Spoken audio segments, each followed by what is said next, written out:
History class made it sound so boring. Endless dates, dusty treaties, and dead guys in powdered wigs. But here's the secret they never told you. The real past was absolutely unhinged. Some of the things that genuinely happened are so bizarre, so completely ridiculous that they sound like fever dreams someone scribbled down at 3 in the morning. Today, I've got 6 of them for you. 6 moments from real history so strange that by the end, you'll be convinced I made them up. But I promise you, every single one is documented, recorded, and 100% real. So get comfortable, because this is history like you were never taught it in school. Let's get into it. In 1932, Australia declared war. Not on another country, but on birds. Here's how it happened. After World War I, the government gave farmland in Western Australia to returning veterans. But then came the emus. Around 20,000 of these giant flightless birds came marching in from the outback, eating the crops, trampling the fences, and destroying everything in their path. The desperate farmers begged the government for help, and incredibly, the army agreed. They sent out 2 soldiers, armed with 2 machine guns and 10,000 rounds of ammunition. And it did not go well. The very first time they opened fire, the emus simply scattered in every direction. It turned out these birds were fast, they were clever, and they were astonishingly tough.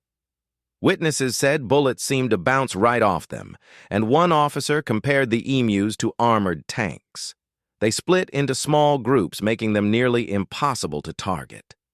After weeks of chasing birds across the open country, the military had burned through thousands of rounds and killed only a tiny fraction of the flock.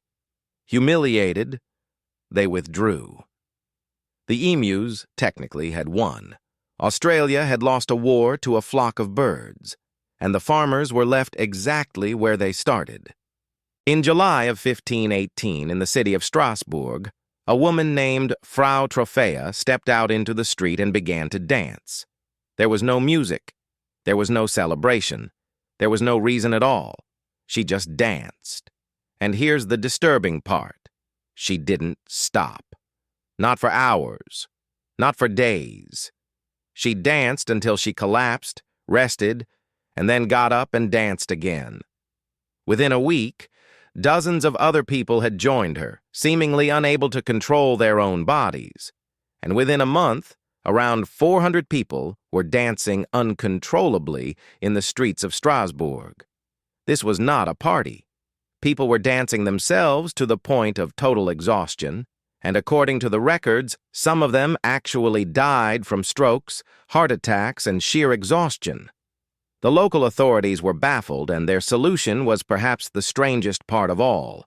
They decided that the cure was more dancing, so they hired musicians and cleared out guild halls to keep the afflicted moving, which almost certainly made everything worse. To this day, historians argue about what caused it. Some blame mass stress-induced hysteria.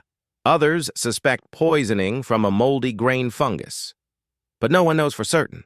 And the dancing plague of 1518 remains one of the strangest events ever recorded.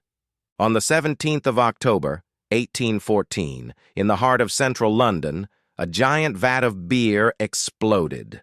And when I say giant, I mean it. We're not talking about a barrel here. This single wooden vat held over 100,000 gallons of beer, held together by massive iron hoops. When one of those hoops snapped, the whole thing burst open, and the force set off a chain reaction that ruptured the other vats standing nearby. In a matter of moments, a wave of beer over 15 feet high came roaring through the streets of the St. Giles slum, one of the poorest and most crowded districts in the entire city. The flood smashed straight through brick walls and poured into the cramped basements where whole families lived. 8 people died that day, and here's the tragic twist. Not one of them died from drinking it. They were killed by the sheer crushing force of the wave and the buildings that collapsed on top of them. The brewery was eventually taken to court over the disaster, but the judge ruled the entire event an act of God.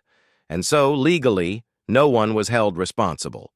London had been struck by a literal tidal wave of beer, and nobody was to blame. In 18th century France, there lived a man named Tarrare, and his appetite defied all human explanation.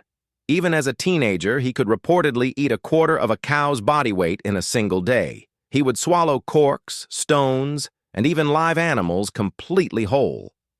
Crowds of people would gather in the streets just to watch him eat, treating him like a sideshow attraction. Now here's where it gets even stranger. The French army actually recruited him. Their idea was to use him as a secret courier, a spy who could swallow hidden messages and then pass them safely through his body to deliver them behind enemy lines. The plan failed almost immediately, and Tarrare was nearly captured and beaten by enemy forces. Doctors studied him for years, and they were completely baffled by what they saw. No matter how much he ate, he was always starving, and he gave off a smell so foul and overpowering that people physically could not stand to be near him. When he finally died, the doctors examined his body and discovered that his insides were enormously, abnormally enlarged. And to this very day, no one has ever fully explained what was wrong with Tarrare. In 1989, for one brief and bizarre moment in history, the soft drink company Pepsi controlled one of the largest military fleets on the entire planet. And here is exactly how that happened. The Soviet Union desperately wanted Pepsi. Their people loved it. But there was a problem. Their currency, the ruble, was essentially worthless outside of the Soviet Union, so they couldn't just pay for it with cash. Instead, they offered to pay in the one thing they had an enormous surplus of: military hardware. In a single staggering deal, the Soviets handed Pepsi 17 submarines, plus a cruiser, a frigate, and a destroyer, all in exchange for their fizzy soda. And just like that, on paper, Pepsi suddenly commanded a navy large enough to rank among the most powerful fleets in the world. The head of Pepsi reportedly joked to a United States official that he was disarming the Soviet Union faster than their own government was. Of course, Pepsi had no use for a fleet of warships, so they quickly sold the entire thing for scrap metal. But for one strange little window of time, a soft drink company had its very own armada. In 1945, a farmer in Colorado named Lloyd Olson went out to his yard to behead a chicken for the family dinner. It was a completely ordinary task he had done 1,000 times before. He swung the axe, the head came off, and that should have been the end of the story. But it wasn't. Because the chicken didn't die. Instead, it got back up, started walking around, and simply went on with its day, completely and totally headless. As it turned out, the axe had missed the jugular vein and left just enough of the brainstem intact to keep the bird's body functioning. Astonished, Olson decided not to finish the job. He named the chicken Mike, and he kept him alive by feeding him a mixture of milk and water dropped directly into his open throat with an eyedropper. Soon, Mike became a national sensation. Olson took him on tour all across the country where paying crowds lined up to see the famous Mike the Headless Chicken. And incredibly, Mike lived on like this for a full 18 months. There is still a festival held in his honor every single year. Mike proved that sometimes life really does find a way even without a head. So, there you have it. 6 incredible moments where history completely threw the script out the window. A war that was lost to a flock of birds, a plague of uncontrollable dancing, a devastating flood made entirely of beer, a man with a truly bottomless stomach, a soft drink company that briefly owned a navy, and a chicken that flat out refused to quit. The truth is, the past is so much stranger than any fiction we could ever invent. And these 6 stories are only the beginning.